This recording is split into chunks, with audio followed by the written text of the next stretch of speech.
So last week I renewed my lease, my rental agreement with my landlord, and thankfully it didn't go up. But here in London, it is not cheap to be renting at the moment. But I'm pretty sure that's the same like across the world, especially the Western world at the moment. So today, to make myself feel a little bit better about how much I pay every month, we're going to be looking at TikToks from around the world, different places. We got England, we got Australia, USA as well. And we're going to be taking a look at everybody's rents and we can see how they compare. And I'm going to talk a bit about London rent as well. So this first TikTok is about rent in Brisbane. I haven't seen it yet, so Australia-based TikTok to start off. Let's see how much they're paying down there. What's your name? Elise. How much do you pay for rent per week in Brisbane? $6.75. And what does that get you? 3 bedrooms. In where? Newstead. And do you think that's cheap or expensive? I think it's cheap compared to a lot of my friends who have got like over $1,000 a week for like similar. Alright, what's your name? Georgia. How much do you pay for rent in Brisbane? $7.20. Per week? Yeah. How many bedrooms? 2. What area is that? St Lucia. Is that expensive for Brisbane or cheap? I think it's actually pretty cheap in that area. What is your name? My name is Damon. How much do you pay for rent in Brisbane? Pay $3.35 a week. And where does that get you? Gets me a studio apartment Whereabouts? in Wollongabba. Do you think that's expensive or cheap? For a studio apartment, I think it's pretty cheap, and it's close to the city as well. How modern is your place? It's pretty old. Do you think it's worth it in Brisbane? In comparison to other places and what they're First thing that's really interesting to me at least is that they refer to their rents like weekly. It would always be talked about monthly, but either way, seems very expensive than Australia. Now I do know on average the wages are a bit higher, but considering Brisbane is like the third largest city, it's not even like the number one. Because I know once you go outside of London here, for example, granted all the good jobs are in London, but once you do go outside of London, even to like Manchester, the rent does fall considerably. So overall, I think it's pretty expensive. And I think it's just going to be a common trend throughout this video where rent just globally is really expensive right now. Okay, so next up, we got a London-based rent prices TikTok. So this is going to be a lot more relatable and something I feel like I can talk about a lot more. Excuse me, how much do you pay for rent in London? £180 per month. Can I get a tour of your apartment? Yeah, definitely. Welcome.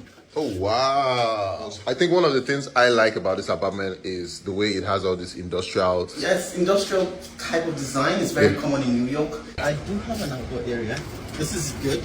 Although we spend most of our time here just eating, and then most of the other time we spend happens here. Oh, wow. This is big. So I have my bedroom here, the wardrobe, and yeah, sleep time. Let's do your refrigerator test check. I have jollof rice. Okay. I have plantain. So, are you single or you're married? I'm not married. The thing I love the most about my apartment is that it's small, chic, does everything I wanted to do. From sleeping, to chilling, to having friends over, to working. I usually get everything done. To be fair, 1850 is pretty common for something like that. I wish he had said the area, so I really could have like judged the value. But yeah, I mean, rents of $2,000 plus is pretty common. I pay $2,000 a month for one bed.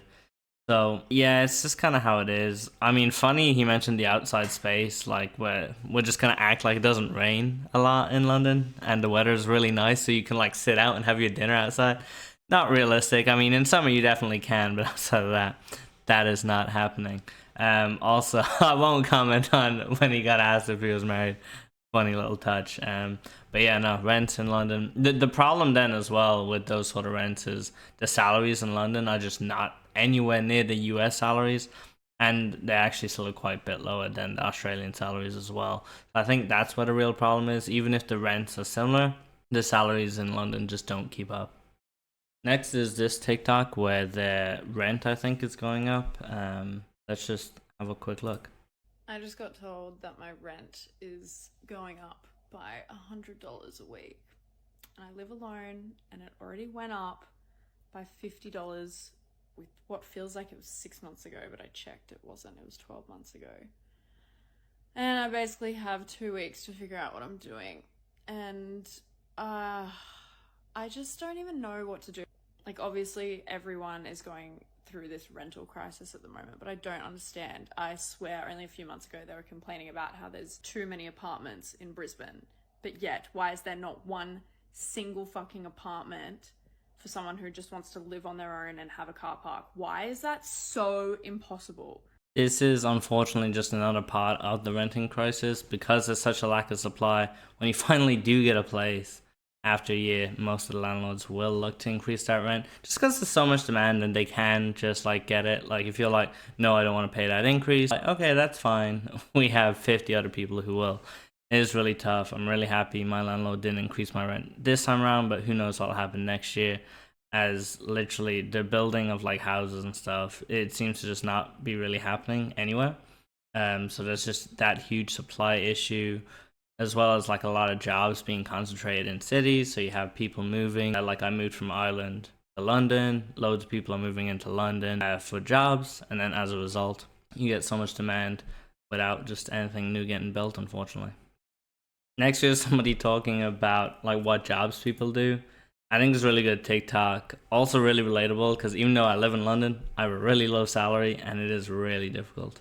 If you're currently living in Alberta, specifically Calgary area, and you live downtown in a high-rise apartment, what the fuck do you do for work? Like, I need to know, because I just went apartment shopping or like renting, whatever, with my friend the other day, and the prices are absolutely insane. And I just don't understand what job people are doing as Canadians. Like, I'm 25. What job would a 25-year-old have to be living in these apartments? Because it's just insane to me. Like, $1,800 for a studio apartment downtown, minus $200 parking, minus utilities. Like, what the fuck? How are you guys living?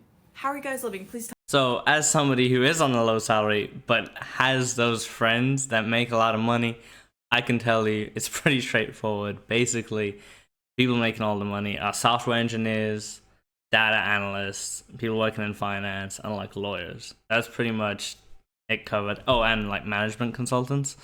And those are the people earning enough to pay those high rent costs. The other thing you have is obviously a lot of people have the bank of mom and dad, as it's called, because really what you do have, we are the first generation, say millennials, Gen Z, that have less money relative than their parents. So you do have the circumstance where your parents do tend to have more money than you. This historically wasn't the case. So that's why you have a lot of people who could be students or on low incomes, but are just getting kind of propped up by their parents as well. That's really the two main ways. Next, we have another person with a funny story about the landlord increasing their rent. My rent was $1,700 a month for a one bedroom. And then I got a notice that it was going up to $2,200. So I said, peace, see ya, I'm not doing this. And then I get a call that's like, oh, was that price the problem? Like, we can fix that. And I'm like, were you playing chicken with my rent? Why would you? Peace. I mean, that is funny, to be fair, the way they just upped it. And obviously she was like, nah, I'm okay, I'm leaving. And then they come back and they just like change it back. I mean, the problem is for the landlord, that's a win-win situation, right?